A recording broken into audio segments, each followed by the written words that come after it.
عمر کی شان نرالی، عمر کی شان نرالی، عمر کی شان نرالی، عمر کی شان نرالی. لو كان بعدي نبي لكان عمر بن الخطاب. اعوذ باللہ من الشیطان الرجیم. بسم اللہ الرحمن الرحیم.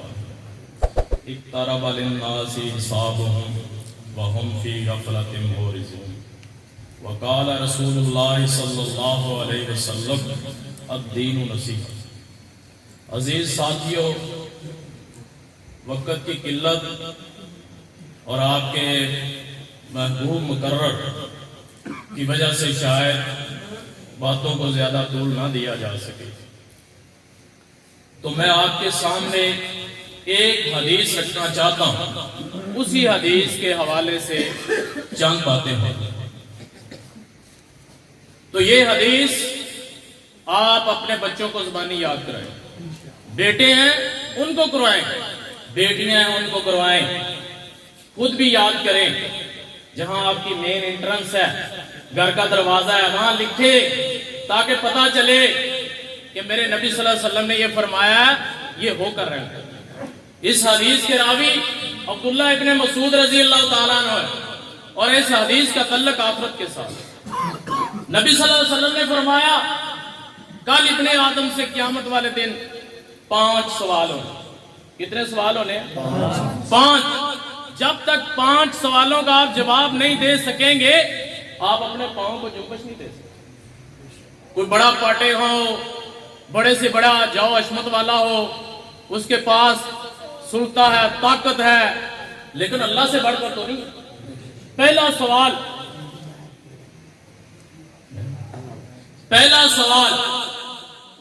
ان کو بند کر دیں، صاف کر دیں تاکہ ان کو پتا چلے. سمجھ آ رہی؟ ٹھیک ہے، زبردست. پہلا سوال اللہ پوچھے گا، میرے بندے میں نے تمہیں عمر دی ہے، عمر یہ اللہ کی امانت ہے، اللہ نے اس کے بارے میں پوچھنا ہے، تو ساری زندگی کیا کرتا رہا ہے؟ یہ سوال یاد رکھ. یہ نہیں ہے کہ فجر ہو رہی ہے آپ بستر پر لیٹے ہوئے، عشاء کا ٹائم ہو گیا ہے آپ فیملی میں بیٹھے ہوئے. اللہ نے اس عمر کے بارے میں پوچھنا ہے. پھر اسی سوال کو اللہ مختصر کریں گے، پوچھیں گے کہ بندے میں نے تمہیں جوانی دی ہے، زندگی پوری میں بڑھاپا بھی تھا، تو لاشعور تھا، اور بچپنا بھی تھا، اس میں بھی تیری عقل کل نہیں تھی. جب تو جوان ہوا پھر تو نے کیا کیا؟ اس جوانی میں لوگوں کے ساتھ ظلم تو نہیں کرتا رہا؟ اس جوانی میں جب اللہ نے تجھے طاقت دی تم سائے کو تنگ تو نہیں کرتا رہا؟ اس جوانی نے تمہیں کیا کیا دیا؟ تو نے جتھے تو نہیں بنائے؟ تو نے لوگوں کی عزتوں کو پامال تو نہیں کیا؟ اس جوانی کو تو نے بدنام تو نہیں کیا؟ شکلوں میں تو نہیں گیا؟ رنڈیوں کا رسیہ کار تو نہیں بنا؟ اس جوانی میں کیا کرتا رہا ہے؟ اس کا بھی اللہ نے حساب لینا ہے. جوانی بڑا اہم زندگی کا حصہ ہے. اسلام کو اگر طاقت دی ہے تو جوان لوگوں نے دی ہے. نبی صلی اللہ علیہ وسلم کی سیرت کو پڑھیں. جب نبی صلی اللہ علیہ وسلم نے شروع میں دعوت دی تو سبھی نبی صلی اللہ علیہ وسلم کے ساتھی جوان تھے. یہ جوانی کو معمولی چیز نہیں ہے. اس جوانی کے بارے میں اللہ نے آپ سے پوچھنا ہے. اس جوانی میں یتیموں کے سر پر ہاتھ رکھتا رہا ہے، بیووں کی عزت کی حفاظت کرتا رہا ہے، اپنی جوانی میں لوگوں کے ساتھ حسن سلوک کرتا رہا ہے، عورتوں کے بارے میں بدگمانی تو نہیں کرتا رہا، ان سے اچھا سلوک کرتا رہا ہے، ہمسائے کا خیال رکھتا رہا ہے، سوسائٹی میں اچھا فرد بنتا رہا ہے. اس جوانی کے بارے میں سوال ہونا. 2 سوال ہو گئے. اب تیسرا سوال سن لے. پیسہ پیسہ پیسہ، ہر انسان کا مقصد پیسہ ہے.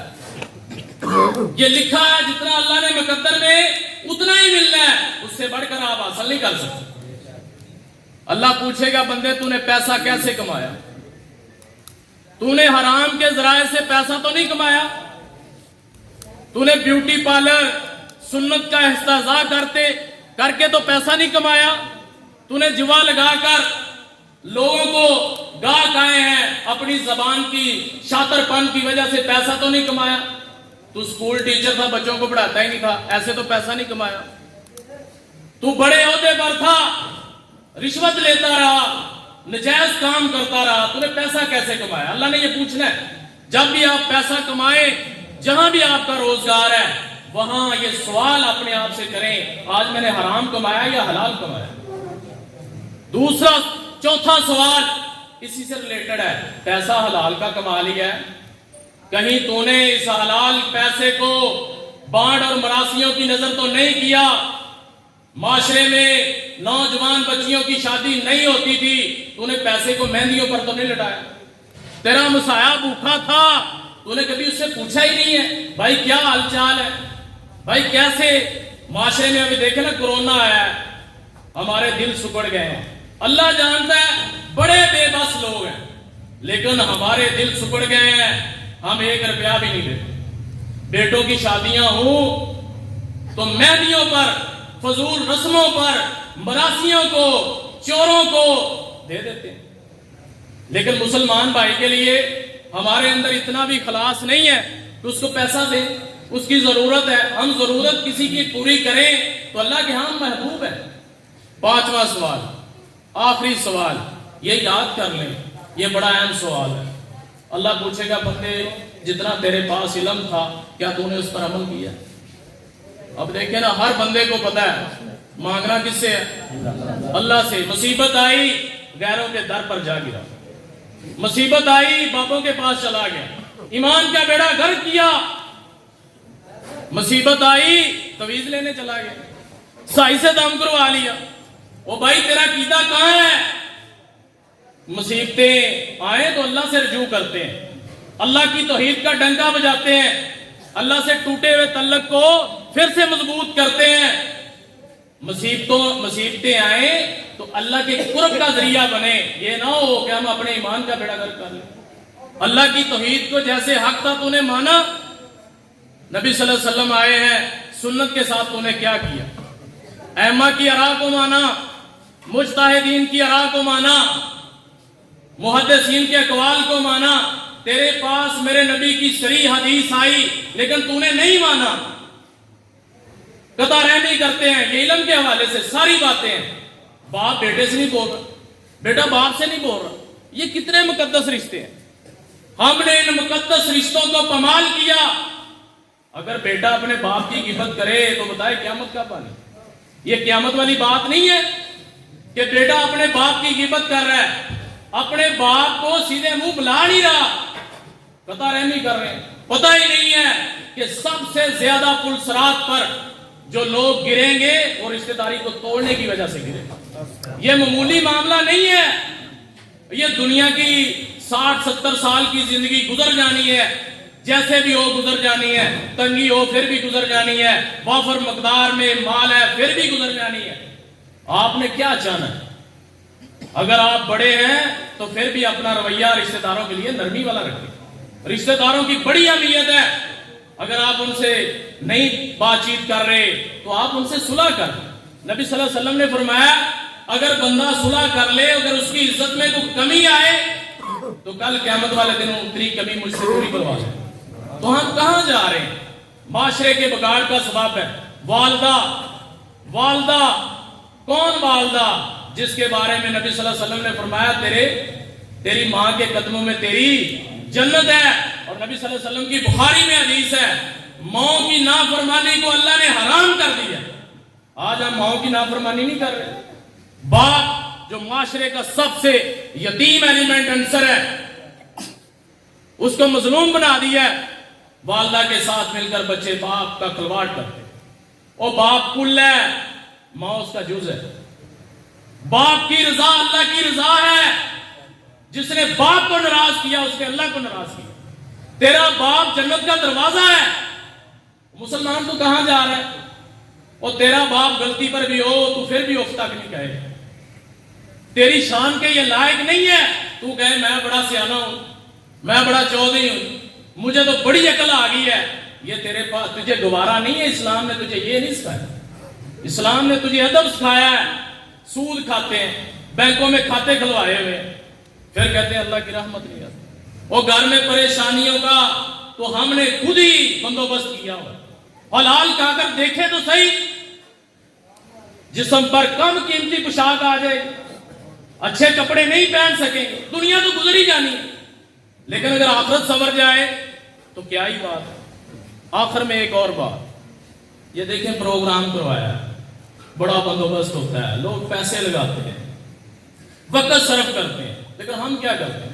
تانا دیتے ہیں. شیخ اس کو ٹائم نہیں دینا چاہیے، اس کو نہیں دینا چاہیے، اور اسلام کو سننے والے نہیں. یا مولوی کو کہیں گے فلاں مولوی کو آپ نے اتنے پیسے کیوں دیے؟ ٹھیک ہے نا. اس طرح کی باتیں علماء کے بارے میں اور جو اس پروگرام میں حصہ ڈال رہے ہیں ان کے بارے میں یہ باتیں کرنا، یہ ہمیں گوارا نہیں دیتی. نبی صلی اللہ علیہ وسلم نے فرمایا قیامت کے قریب ایک وقت ایسا آئے گا کہ نیکی پر چلنا، سنت کو تھامنا ایسے ہی ہے جیسے اپنے ہاتھ میں آگ کا انگارہ تھام رکھنا. اب دیکھو یہ علماء کا یہ حال نہیں ہے، آپ کے تانے بھی برداشت کر رہے ہیں، آپ کی طرح طرح کی. مسجد میں ایک امام ہوتا ہے، کتنے ہی گروپ ہوتے ہیں، ان سب کی سننی پڑتی ہے. اور بھائی ان کی عزت کریں گے، اللہ والے ہیں. اور پھر کیا فرمایا؟ ہاتھ پر انگارہ جیسے انسان رکھ لیتا ہے، کتنا مشکل کام ہے، ایسے دین پر چلنا مشکل ہوگا. لیکن جو چلے گا اس کو 50 بندوں جتنا اجر ملے گا. صحابہ نے پوچھا یا رسول اللہ کون سے 50 آدمی؟ ہم 50 یا اس وقت کے 50؟ تو نبی صلی اللہ علیہ وسلم نے فرمایا تم میں سے 50 بندوں کے برابر اس کو اجر ملے گا. اور کتنی بڑی فضیلت ہے ان پروگراموں کی. ہم ان کے بارے میں زبان درازی کہتے ہیں، علماء کو تان و تشنیع کا نشانہ بناتے ہیں، طرح طرح کی اپنی زبان سے اس طرح کے الفاظ کہتے ہیں جو دل آزاری کرتے ہیں.